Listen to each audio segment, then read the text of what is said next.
Hello, dog lovers, and welcome to another live show, live dog training, and hopefully you're doing well. If you're new here, this is Saro Dog Training channel.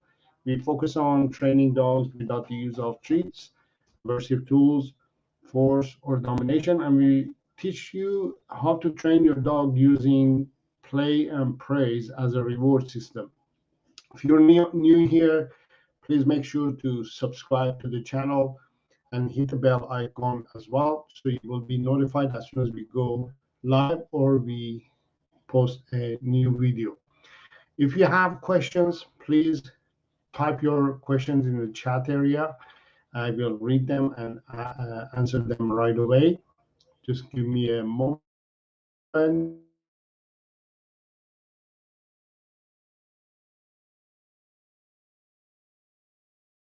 So if there is any questions, yes, go ahead and type it in the chat area and we will answer them right away.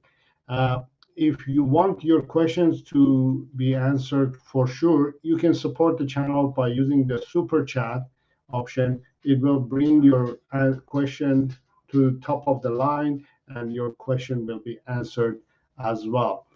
Uh, so one of the things that I have been uh, getting a lot of comments lately is regarding whether it's a good option to train dogs without treats or with treats, and if there's a place or time to use treats to train dogs.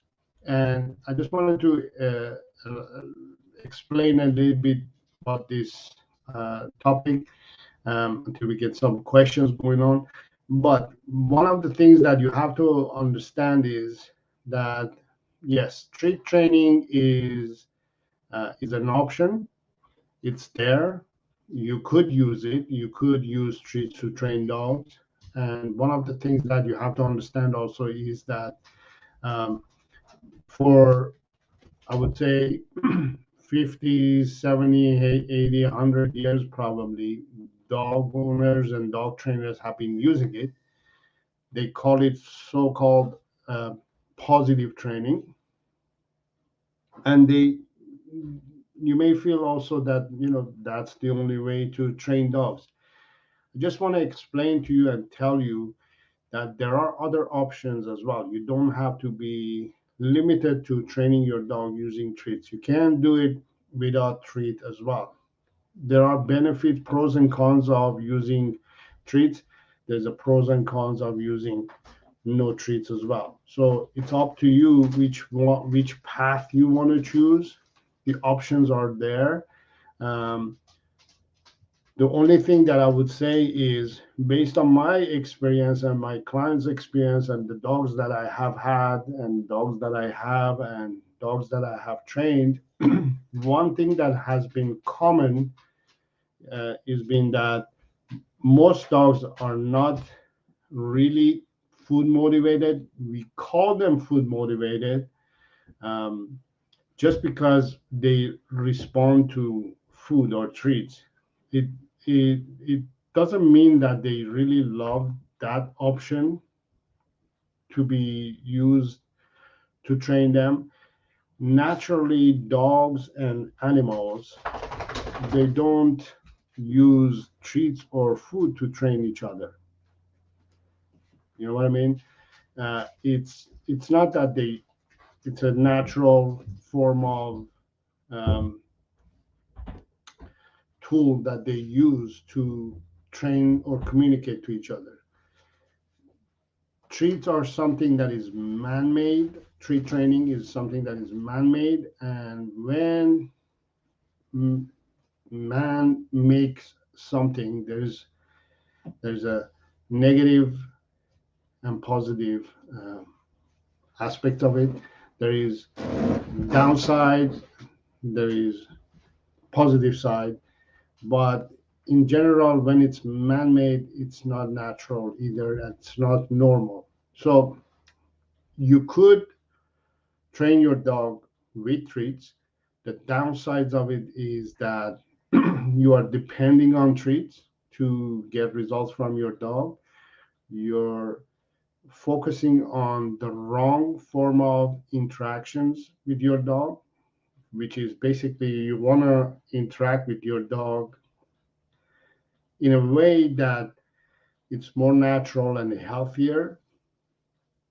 So, for example, when I say I use play and praise to reward a dog, these two are very natural forms of activities or rewards or um, things that a dog is born with and it can benefit from it.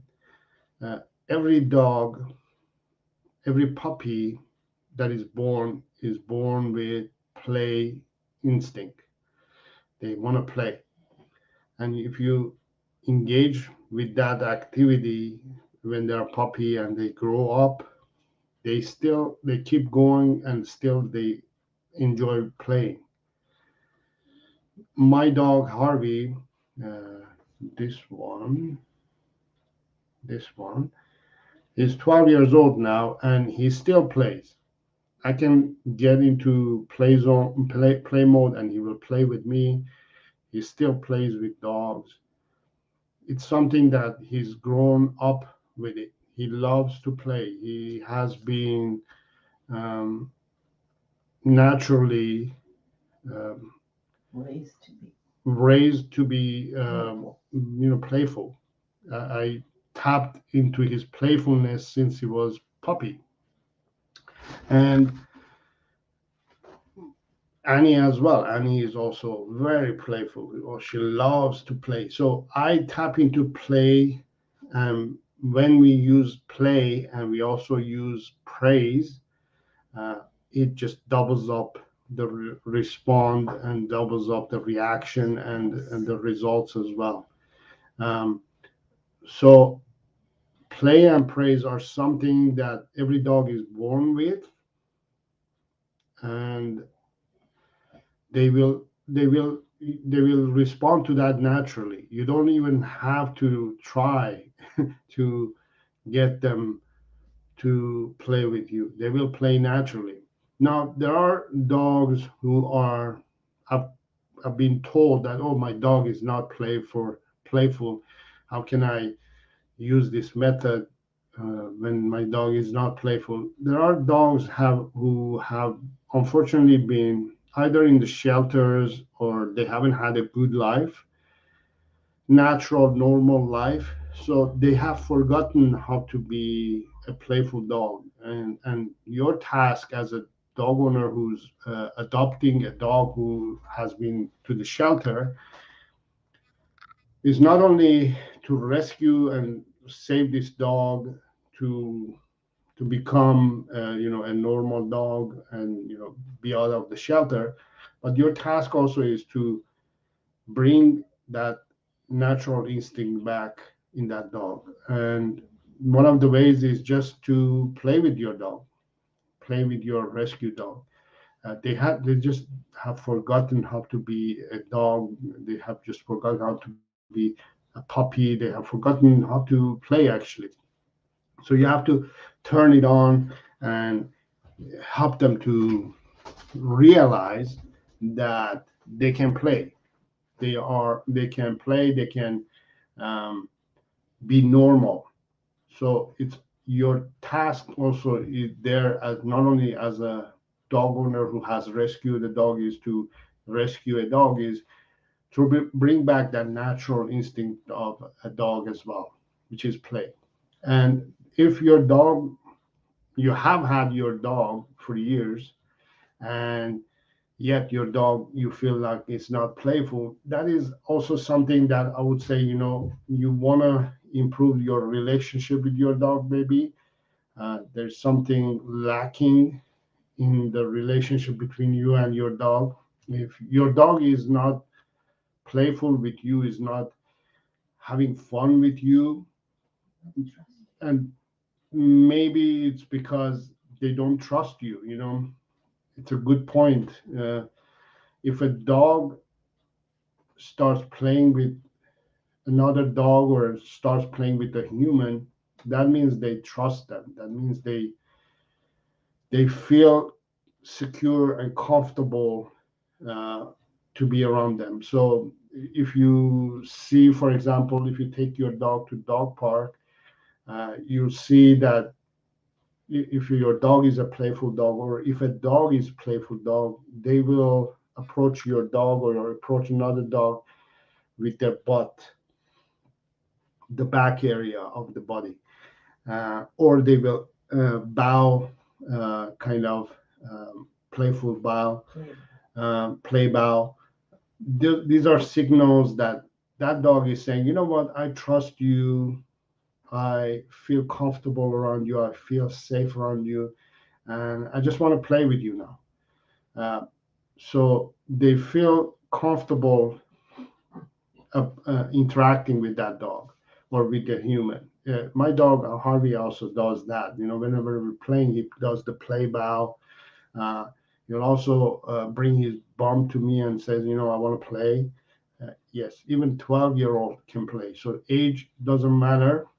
It's just a matter of state of mind of your dog that it is.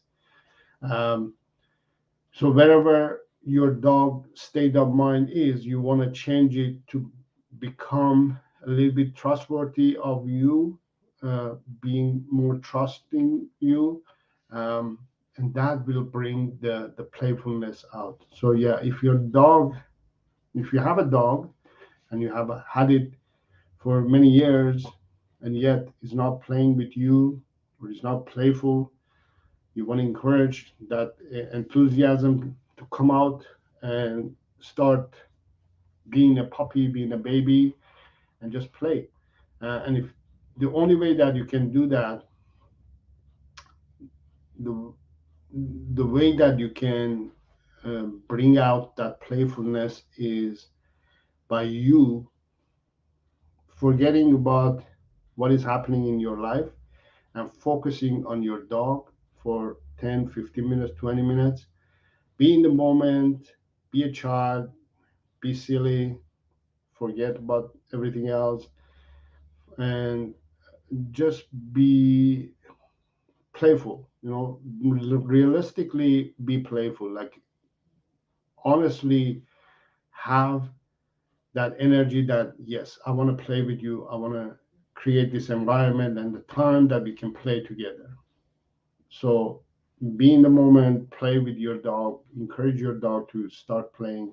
If it's not playing with you, if it doesn't know how to play, you have to teach it how to play. Just be a baby, just be a kid, and just start from the beginning. And just nobody's watching you. Who cares what people think about you? Just start being acting weird, acting silly, and get that fire started in your dog to start playing. And and if your dog is not playing again, that's because maybe you are faking it. You're not realistically in tapping into playfulness, or it could be that you're not a playful person either.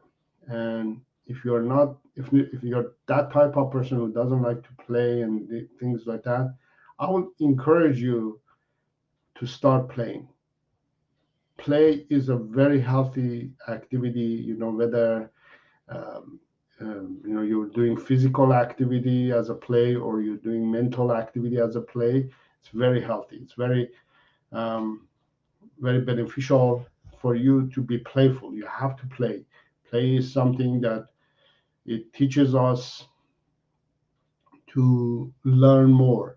um, Simple play game, for example, myself that I have just started is solving you know uh, uh, puzzles, um, crosswords, things like that.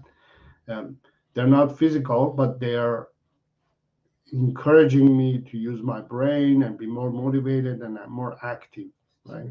And stimulate. Yeah, it stimulates my brain, stimulates my even uh, things that I start doing. Other things that I start doing, such as like painting, such as going for walks, such as going for play with my dogs, all these things stimulates me as a human being, as a person, which in turn it encourages me to be more stimulating, more much more healthier. Therefore, I can help my dog, right? I know the benefits of play, so I make myself a playful person. So I transfer this energy to my dog, so he can play as well. So he can be playful all the time. I want my dogs to play all the time. I don't want them to forget how fun it is to play. I hope that's making sense. Again, if you have questions, make sure that to ask your questions in the chat area. I see there is one comment. Filipino sa America vlog, thumbs up from Texas. Oh wow, from Texas. Uh, I bet the weather is nice and warm there too. Everywhere is nice. Here is nice. And yeah, thank you for being here. Yeah, if you have any questions, leave those questions in the chat area. But I hope you enjoyed this little talk that I had today. Um, and I will be willing to answer any question that you have. Yeah, John Cipolla from Fort Myers, Florida. We got hit bad. Yes, we saw that in the news. I hope you're doing okay. I hope Rue is doing okay as well. He's not panicked or freaked out from all this storm that is happening. We hope you're doing well. And yeah, it looks bad. Tell us a little bit more about how you're doing and how are things going in Florida. And also, obviously, about Rue as well. Rue handled it like a champ. Very good, very good. That's good to hear. Yeah, some dogs they can't tolerate things like that, and it's really bad. Old rusted tree. Yeah, that must have been scary as well. I hope it didn't fall on the house or somewhere that caused major damage. Yeah, it's pretty scary what's going on everywhere. Yeah, I think that would be it for today. Doesn't seem like there are any questions. John, if you have any questions, let me know. Otherwise, we are going to end the show in about 5 minutes max, if there's no any questions. And if there's nobody here, we'll just yes, yeah, let me know where you're watching the video from in the live show.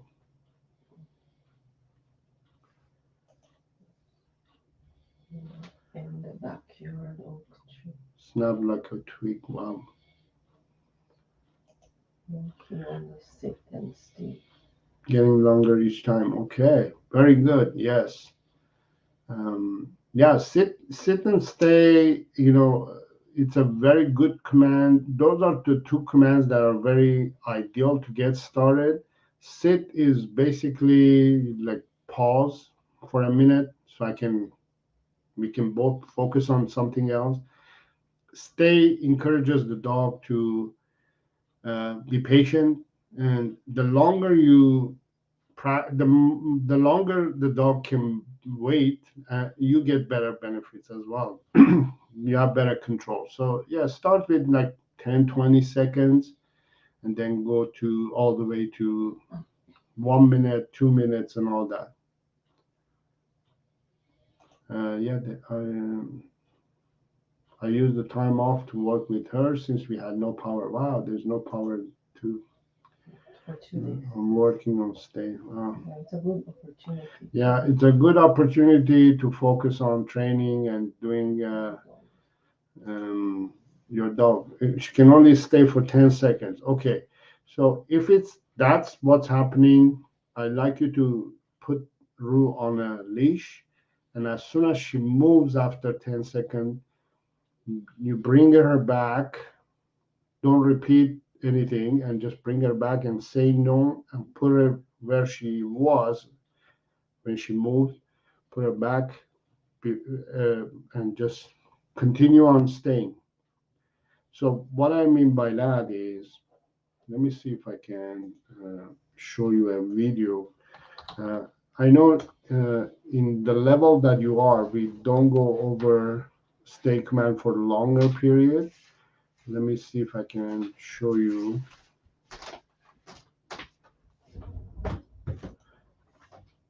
So what I want you to do, I'll share the screen with you so you can see the video.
So you see there what I was doing. I don't know if we lost the audio for maybe a few seconds, but basically, uh, if you're telling your dog to stay, and yeah, the going to the side of your dog is a good idea too. Every time you're in a different position, it's a good idea to get a dog to work on that. It's not always the same position. Different positions is a good idea as well.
So John, this is the part that I want you to pay attention. If Rue just only stays for 10 seconds and moves, this is what I want you to do.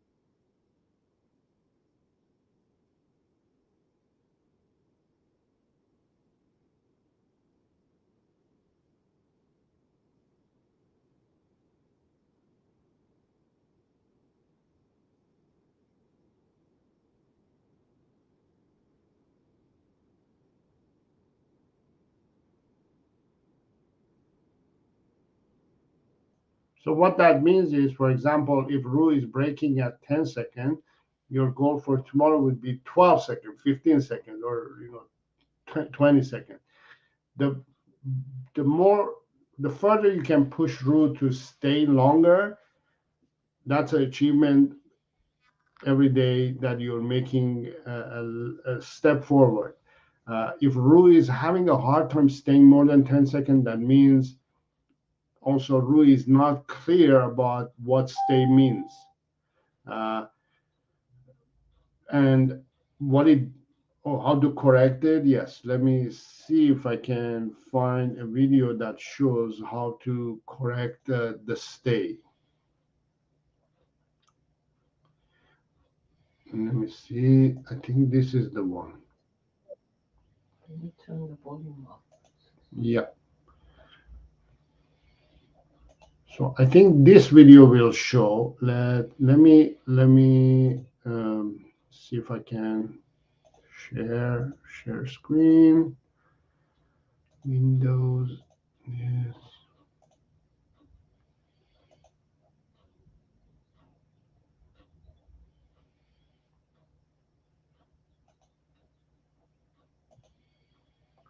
Okay, so this should have a good sound at the moment.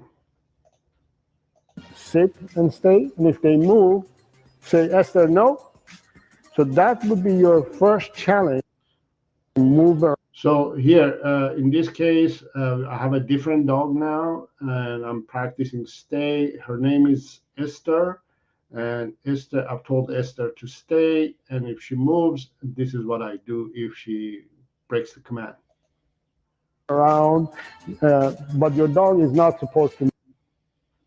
Hold on.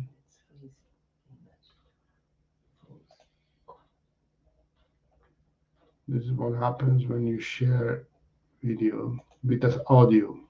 Okay, let me just refresh it. That should fix.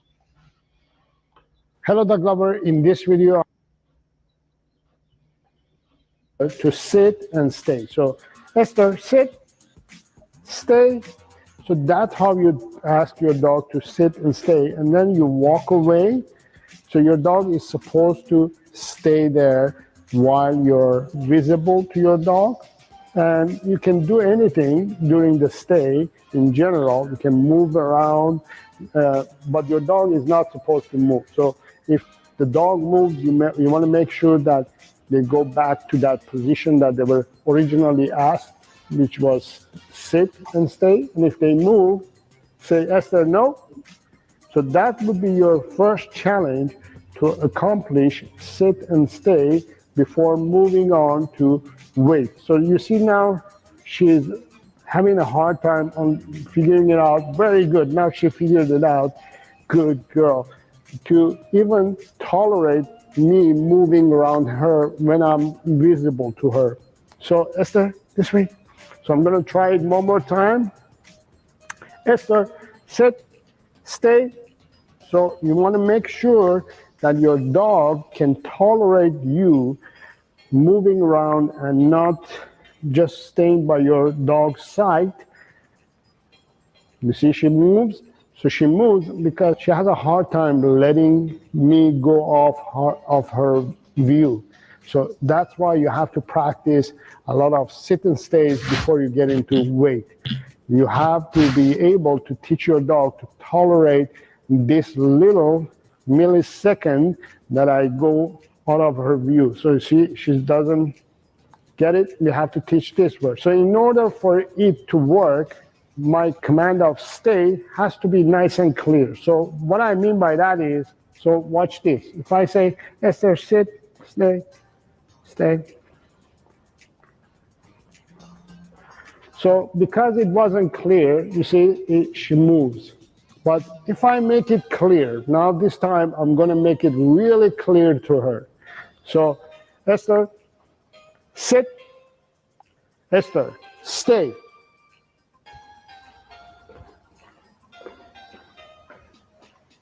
You see the difference? If I make it clear, it makes it clear for them to understand exactly what you want. Good girl, good stay. But if you don't really mean it, and if you don't give it clearly, your dog gets confused, doesn't know what it's supposed to do. You don't have to be angry, you don't have to be frustrated or anything. Just, Esther, sit. Esther, stay. Nice and clear. You know, there's nice, clear voice coming out of my mouth, right? I'm not yelling, but I'm very clear. The neighbor can understand what I'm saying as well. It has to be that clear. Good girl, good girl. Yes, okay. I'm going to ask her to sit and stay, but we're going to go longer than a minute or so. So, Esther, sit. Esther, stay. So we're going to stay here for a minute or even longer, as long as it's possible, in order for us to teach her to stay or wait longer than this. So I'm going to wait here for a minute, okay? I'm going to edit this, but we're going to stay here for a minute or two. So it's been 2 minutes now, and we've been waiting and staying here. We're getting to 2.5 minutes. She's doing really good. Now I'm going to drop the leash as well. I'm going to move around. This is a different situation, different scenario. So we're going now about 3 minutes or so. So it has been 4 minutes or so now, and she's still sitting. Good girl, yeah. So you see, John, this was a little bit like, the higher level of training, but this is what you have to do, in order to teach a dog the commands and for them to learn, right? You start building it up. You start with 10 seconds and make sure that, again, the command that you're giving is clear. You're not yelling, but you're giving a clear command of what you mean, and you mean it. You have to mean it. You can't say, Rover, stay. No, that's a fun stay, right? But Rover, stay. That's a clear signal to your dog that that's what my human wants me to do. And again, if they break, you put the dog back where it was. You start again, restart, put it back to where it was, and try again. Try again until your dog gets the point that, oh, the human wants me to stay longer and longer. It's something that you have to work on it, especially now that you have the time and the energy to do it. Do it every day, build it up to the point that your dog says, you know what, I get it. I understand what you're saying. I hope that helps. All these videos are on in the channel itself. So all you have to do is just, search in my channel, stay, and it will show. So let me show you what I mean. You can search my channel, and this is good for everybody to also kind of learn about YouTube. So if you are on my channel, for instance, all you have to do is go.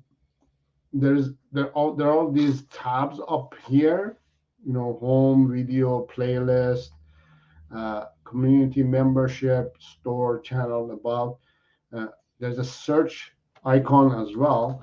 You can type in any question that, for example, you have. You want to learn about, let's say, wait command. Just type in wait, enter, and it will bring all the videos that I talk about wait command. For example, if you want to learn about diet, you type in diet and enter, and boom, it shows you all the videos about diet. So that's an easy way for you as well to search the library of the videos that I have in the channel, so you can find any answer that you have, John, and everybody. I noticed there's one question here that I haven't answered yet. It is from DC Style. No, Sly. Sly, sorry, DC Sly. Have you heard of a one event dog where something has happened to the dog and that event has traumatized them in some way and therefore they never get over it, such as fear or certain people create or things like that? Fear cycle. So this, I think I have a feeling of what you mean. One event dog. I don't know if that's the technical word of it, term for that situation. But here's the thing: when puppies are born and they're growing up, between the ages of 8 weeks and about 4 months, give it or take 8 weeks or between 8 weeks and 16 weeks, give it or take. Each breed, some breeds are different than others. They may go to up to 5 months, depends. But overall, we consider the age between ages of 8 weeks and 16 weeks. We call that fear cycle. That's the term we use. Dog trainers probably use, and that is because that is the time that a dog or a puppy who is in that age and probably experiences a situation or an experiences something that causes the dog to have pain or some sort of fear. Let's say you have your puppy and you were walking by your puppy and you accidentally stepped on your puppy's paw.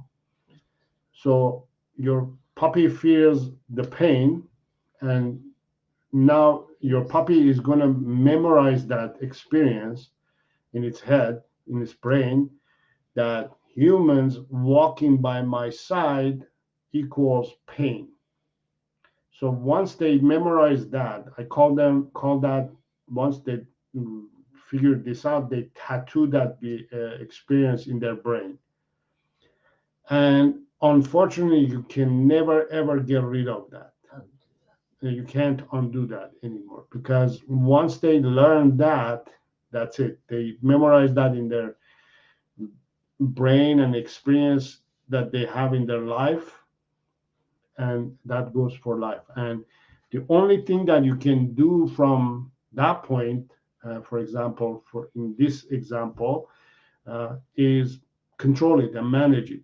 And for example, don't walk near that dog close by, right?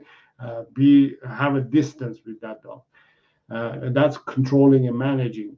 And maybe the only thing that can happen in that situation is maybe you will get close to the dog, but the dog is still going to have that emotions in its mind that human equals pain, human equals uncomfortable situation. So yes, there are that it becomes printed in their mind, in their brain, and they can never ever get rid of it.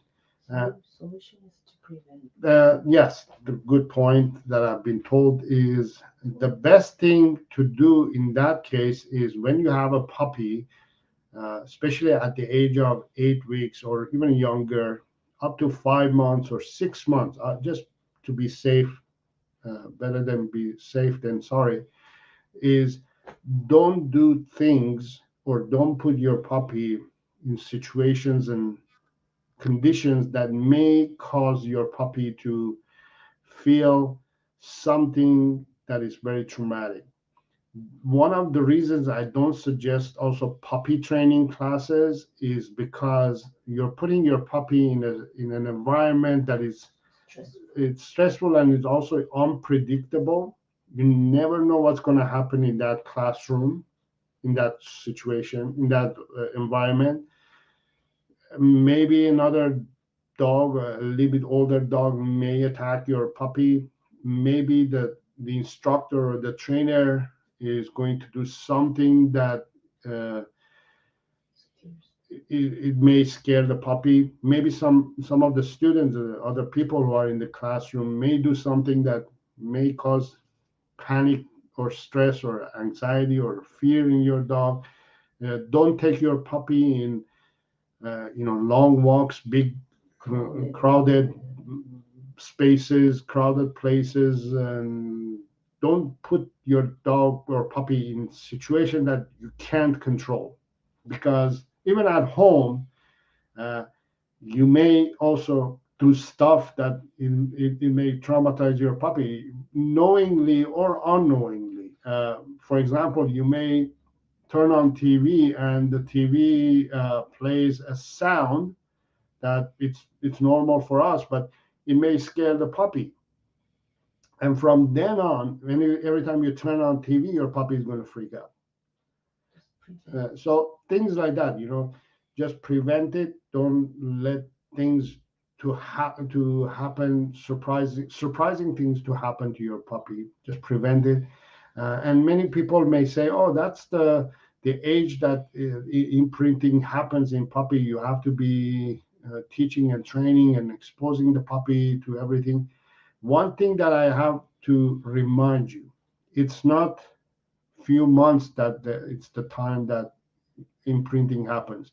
You have the entire life of your dog to help it to imprint behavior. Some dogs live up to 16 years, 18 years. Some dogs, unfortunately, live up to 9 years. You have entire life of that dog to help it to socialize and be imprinted all the behaviors that you want, right? Don't rush during that time because it's very sensitive. That's the age, that's the time, 8 weeks, 16 weeks is the age and time that the puppy hasn't been developed its nose, ears, and eyes, so they can't see, smell, or hear properly yet. And that is the reason why they freak out, because they can't. The senses are not developed yet, and they just don't know what they're doing. They freak out. I hope that makes sense. Okay. Okay, I appreciate the insight. Our dog is very fearful of men, my husband, so we are slowly working on getting him to be more comfortable. We don't want to push him, taking it slow. Our dog was about a year already when we got him. So what happens when you adopt a dog and there is a situation like this, that your dog is afraid of a man or men in general, and also it's been a year old when you adopted it. We don't know the past, so there are certain things that we could also either learn from now on and figure out, or certain things I just don't want you to focus on the past. Focus on the future. There's no point focusing on the past and figuring out what has happened, that my dog is afraid of men or this and that. Those things don't give you you're focused on the wrong. You're putting your energy on the wrong focus. Your focus should be on the things that can help your dog to move forward. So don't waste your energy on, it's why is it that it's afraid of man? How can we do it? The only thing that you can do and learn from in this situation is that your dog is saying, I'm sensitive with men.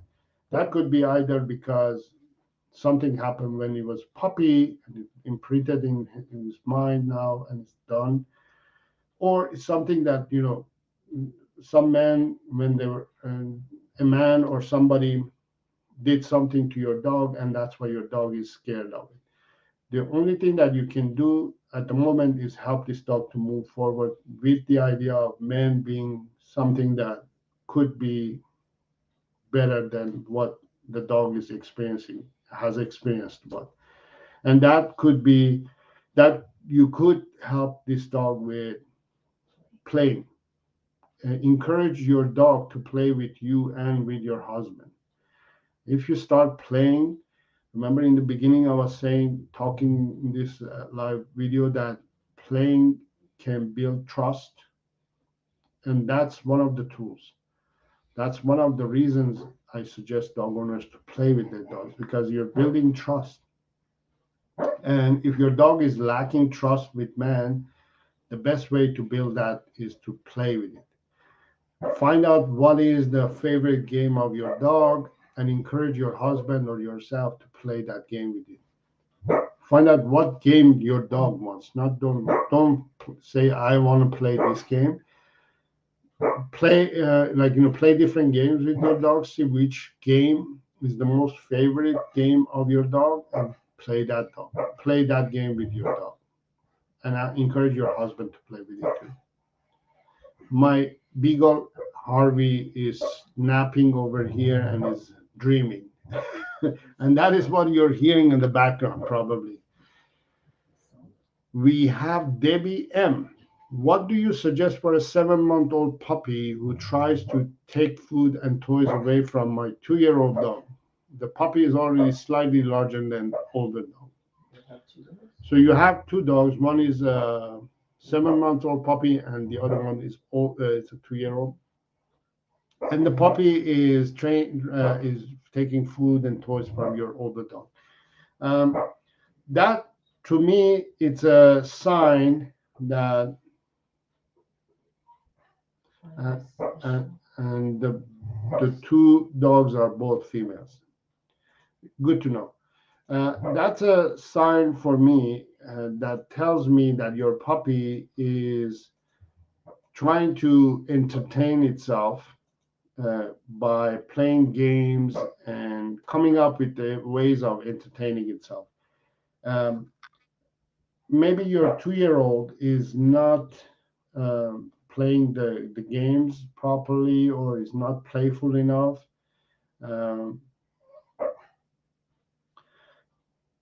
Okay, that's the point that I was Debbie. That's the point that I was going to bring. So your older 2 years old is not playful enough and is not able to communicate that to your puppy, and your other dog is clearly saying, don't mess with me. I don't have time for you. Get away from me, right? So if that's happening, what I need you to focus on is your puppy. Your puppy is the problem. The other 2 have been settled in and they know what the rules are, what they're supposed to do.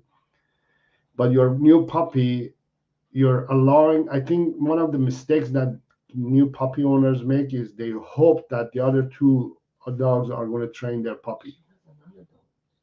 So other 2 dogs, you're hoping that they will train your puppy. You can't let them to teach your puppy. You have to teach your puppy. You are the god of this scenario.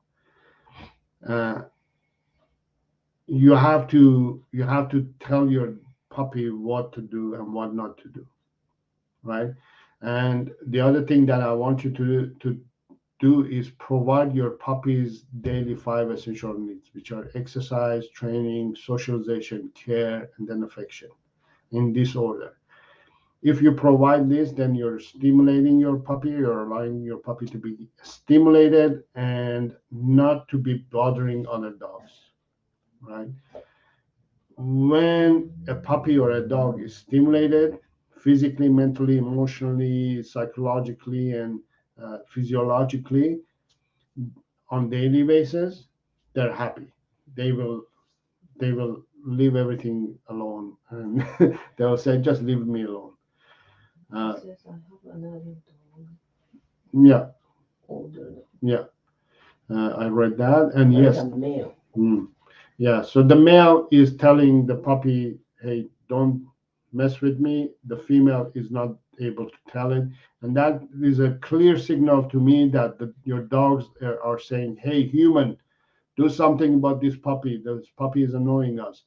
So you have to do something about it. We play, walk, and are teaching him tricks together. We are focused on the future, and we continue taking it slow at our dog's pace. Well, that's a different That's a different person. End question. Mm, You done? Okay. So you're done? So yeah, that's my tip. First of all, don't force your other dogs to train the puppy or teach the puppy. Focus on providing your dog's daily 5 essential needs, and therefore you are training the puppy until it is in the same level as your other dogs, right? So if you have 2 good dogs that are trained and well behaved and are under control, this one puppy, you have to do the same thing. You have to train it and control it and manage it until it's the same level as the other 2, and then you let them be. Hope that makes sense. This is right. Yes, that's the one. This is Lion. Yeah. Just We play, walk, and are teaching him tricks together. We are focused on future, and we've continued taking it slow at our dog's pace. Yes, definitely, that's a good idea. I always like to go with the dog's speed, not what we want. We want everything today, but dogs don't go with that speed.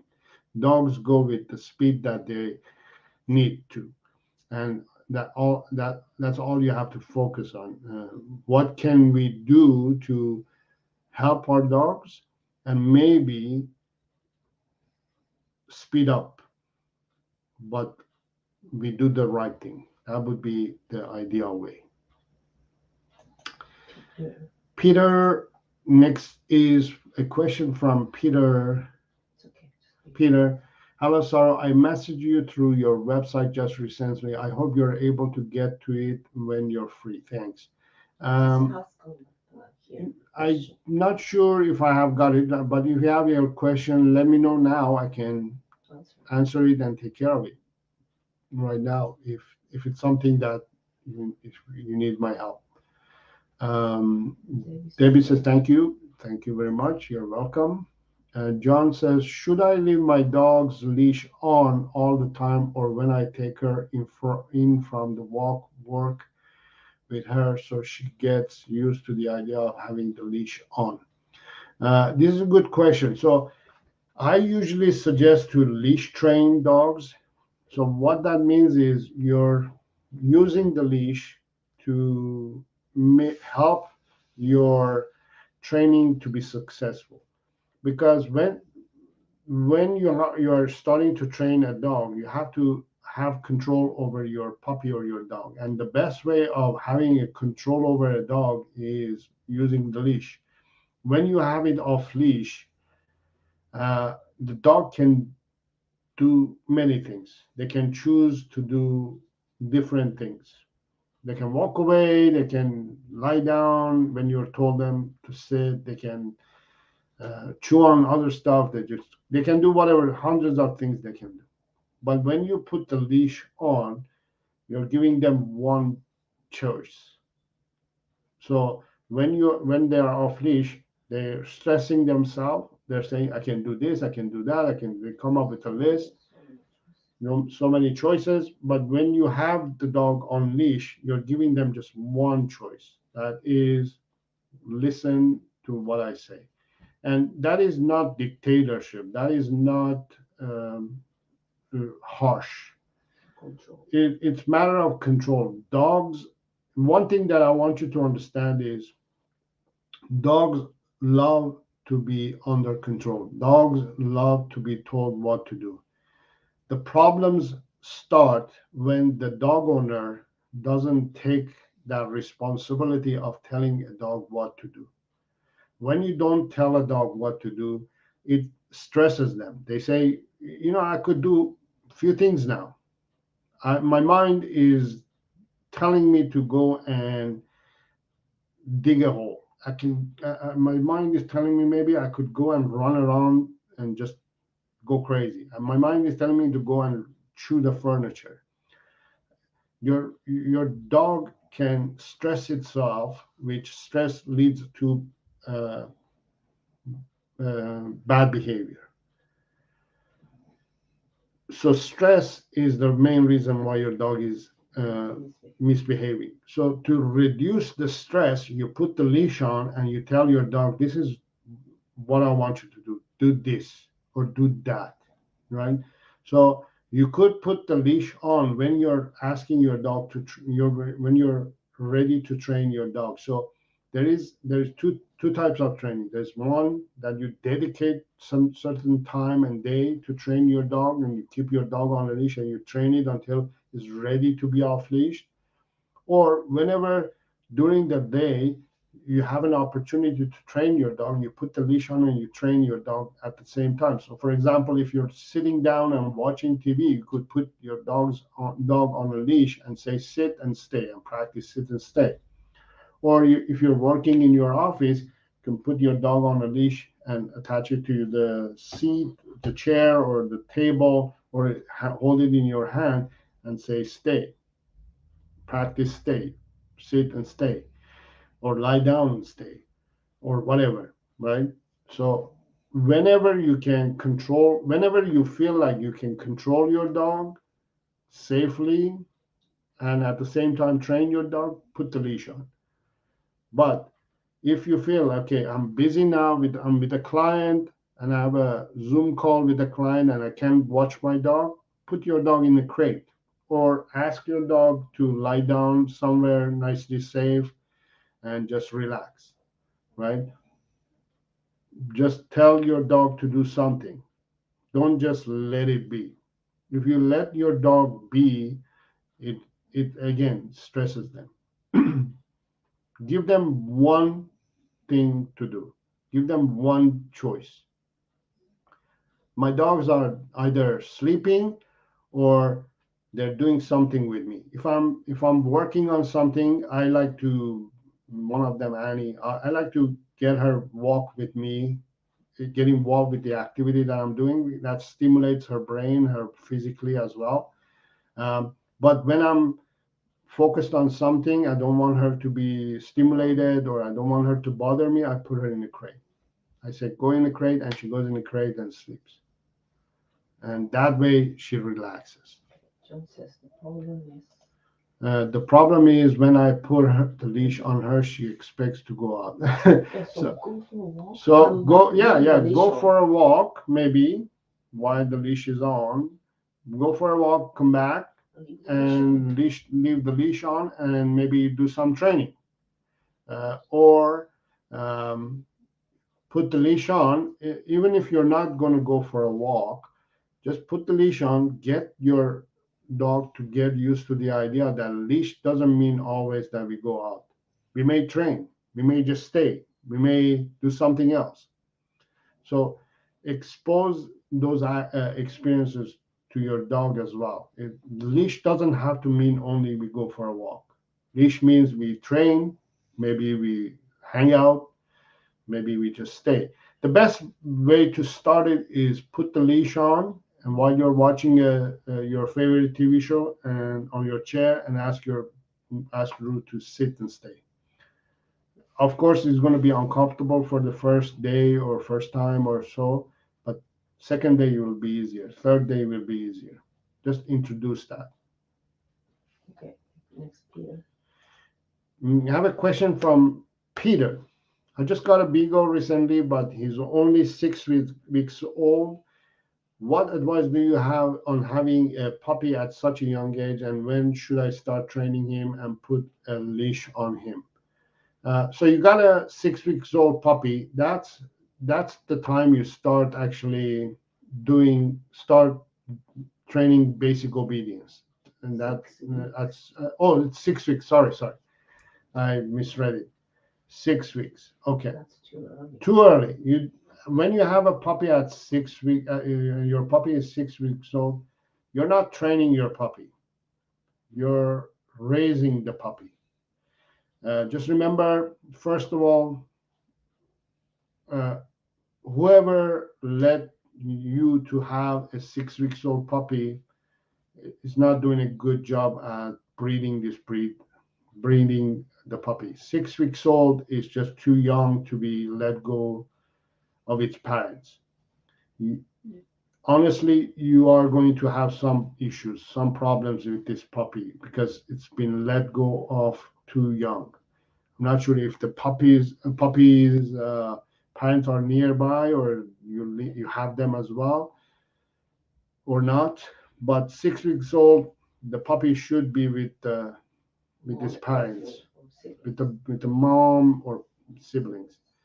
The best time to separate them is when they are about 10 to 12 weeks old. It used to be that we thought was 8 weeks old was good, but we realized that's not good enough. The later we pick up the puppy, the better, but we don't want to be later than 12 weeks old either. First of all. Second of all, at this age that you have your puppy, you're raising it. You're not training it. You're just acting like a mom or dad, your parent, and you're not going to be doing. I just mentioned about something about fear cycle. So your puppy is right in smack up in the middle of fear cycle. So you don't want to do anything weird or stressful for the puppy that is going to be impacted. You mentioned fear cycle 8 weeks. So it's right there. Starting, yes. You don't want to do anything unusual that causes anything for the puppy to be traumatized. And one of the reasons we leave the puppy with the parents up to 12 weeks old, it's one of the reasons is because of these things, to avoid these things. Because a big old mom or big old parents, they can very well control and manage the puppy not to go through that cycle. And even if it goes and it experiences something, they can deal with it properly. But when you transfer that puppy to a human, humans make tons of mistakes. So you're just raise it, and when the puppy is about 6 months old, then you can start training it. And the leash is something that you start introducing at, but when they are ready to be walked. And that is something that I can't really tell, but I would say about 10 weeks. It's the time that you start walking them, short walks, and that's the time that you start introducing the leash as you start socializing it with the leash, right? You're introducing, oh, this is leash, this is collar, this is what's going to happen when here's the puppy, for example. You're introducing the collar, right? And then you're introducing, you're allowing the puppy to experience this feeling of having a collar on, and then having a leash attached to it, and hearing these sounds and all the sensations that they get from this. That's the time you start introducing. And the way you introduce it is you attach it and you start playing with the puppy. Don't let your puppy to focus on the leash or the collar. You let your puppy to focus on the play, right? Playing is the best way to distract and get your dog to focus on something that you want.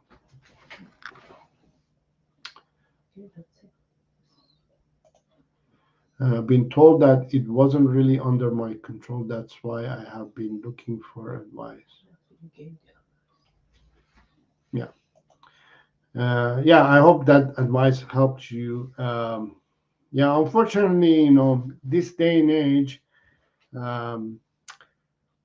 some breeders, so-called some of them are legit, some of them are puppy mill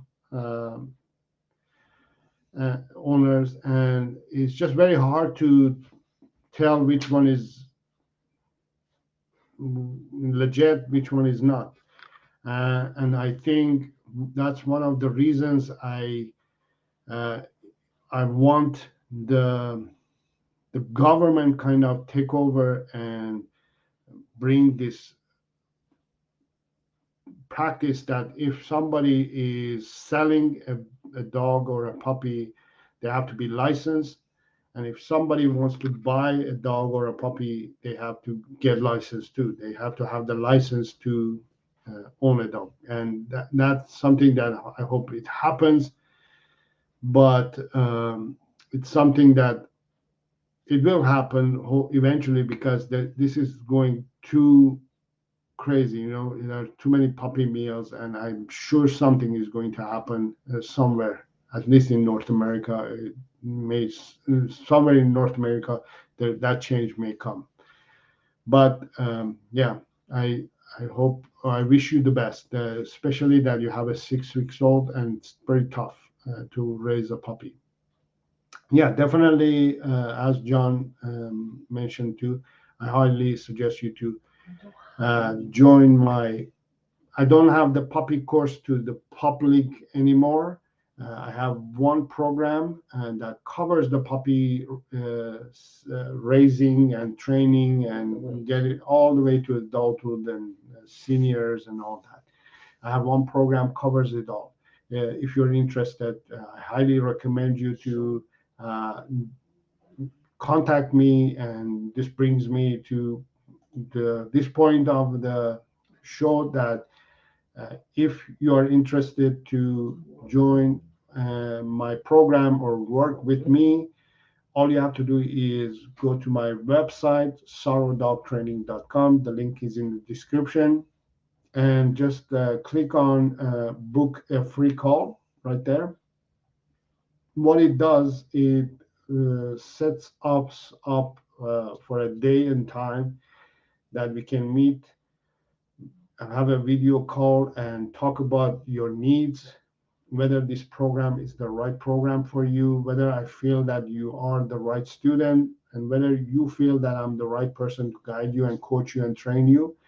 We find out all the details, and if you're the right student and if I'm the right teacher, then you can sign up for the program. It's based on invitation only. And if we see that you're not the right person, or I'm not the right teacher, that's all. Nothing happens. You're not committed to do anything. It's a free call for me, just to narrow down the students who are joining my program, because I want students or people who are committed to work with me and get results and train their dogs and have the best dog or perfect dog as well. There's one more question came. I'll see if I can answer this question. That would be the last question that we're going to answer today. My terrier barks frantically at other dogs. She will get along if given a chance to properly get to know the other dog, but the issue is passing dogs on walks. Can your course help us? Definitely. The course and the program can help you with all these, plus much more. To solve this problem itself, all you have to do is learn how to control and manage your dog. Terriers are breed of dog that they are, I would say, they're reactive anyways. They react first, and then they figure out if it was right or not. That's the way they are bred to. So they will do things based on the breed. Now, to control it, not to manage it and control it, you have to know how to control it. So what it means here is we have to control the breed, because the breed is telling him what to do. And in this case, the human is allowing the breed to take over. So we have to teach you to control the breed, so the breed fades back and you are in control, and your dog says, oh, the human is in control, not my breed, right? I call that shutting off the breed. What that means is, for example, I have beagles. I always have had beagles, and beagles are known to be scent dogs and sniff dogs, and they just follow their nose and go wherever. So in order to control and manage this breed that is always looking for a scent, I had to turn off the breed. What that means is I allow them to be beagle, but when I need them to be a pet, I ask them to be a pet. But when it's time for them to be a beagle, they are beagles. But when I want them to be a pet, they are pet. And that's how you can learn how to control and manage it, just by understanding uh, your duties, your part, what you need to do, and then implement all this information in your dog. So your dog says, I can get cues from human. I don't have to do everything on my own. And remember, one of the things that I just said is, when you allow your dog to do what it wants, it stresses them. Especially if you have a breed that, or you have a dog whose breed is overwhelming it, and if you don't allow that opportunity for the breed to be released and also practiced and be a pet as well, then you have those dogs who have horrible behavioral issues, right? And definitely, I can help you with this issue that you have with your terrier. It's just a matter of working, and the best way of working with your dog is not putting your dog in that situation. Because when you put your dog in a situation like that it frantically starts barking and it practices that behavior it over and over. It teaches the dog, okay, this is what I'm supposed to do. So the best way is not to put it in that situation. Practice and learn what you're supposed to do, and practice it with your dog in a calmer environment, in an environment that is not exposed to these situations. And then once you know what you're doing, once your dog knows what you're doing, and you can control each other properly, then you go and practice it in a real scenario and see if those practices that you did is working. If it's not working, you come back, practice more, try again, until you have the control over your dog. And every time your dog is reacting, it's a signal to you that you're not doing your work. You are not there yet. You're not ready. So you have to do more work. You have to practice more. Hope that makes sense. Yeah, definitely the program can help you if you want. Just again, set up the session. We can talk about this a little bit more and go over all the details.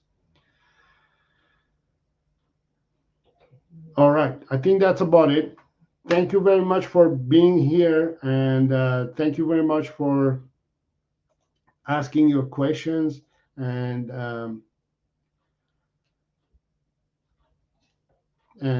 being involved with the program today. Yeah, even blind her with her hands so she can. Yeah. Those are I call them band-aid solutions, right? Those are not ways to deal with this situation. Yes, you're not treating the root cause of the problem. You're band-aiding it, hoping that it will work, hoping it never helps, right? You have to deal with the root cause of the problem. And root cause of the problem is that you and your dog don't have a good communication system. You have to build that communication system. Your dog doesn't know how to communicate with you. You don't know how to communicate with you. So therefore, you put your hands around his eyes, but even though your dog can still smell it, They can see without actually seeing the dog. They can sense it. They can smell it. They can all feel the energy of the dog. You don't have that, and that, if you're doing that, that shows that you need help. Yeah, and I'm willing to help you. And if you're willing to work and do the homework and do your part, I'm willing to help as well. All right. Okay. Thank you, everybody. Harvey is here. He's stretching. He's saying it's time to play. Let's go play. And I'm gonna take him to play now. Yes, Harvey. And if you have any questions, leave those questions in the comments area. And if you haven't subscribed to the channel yet, go ahead and subscribe to the channel right there, and hit the bell icon as well, so you will get notified as soon as I post my next video, or if I go live. And that's it. I think there we go. Here he is. He's stretching and he wants to go play as well. Thank you. Come on. There you go. There he is. There he is. All right. Me and Harvey are going to say bye to you guys. Thank you and see you next time. Until next time, have fun with your dog. Oh my goodness.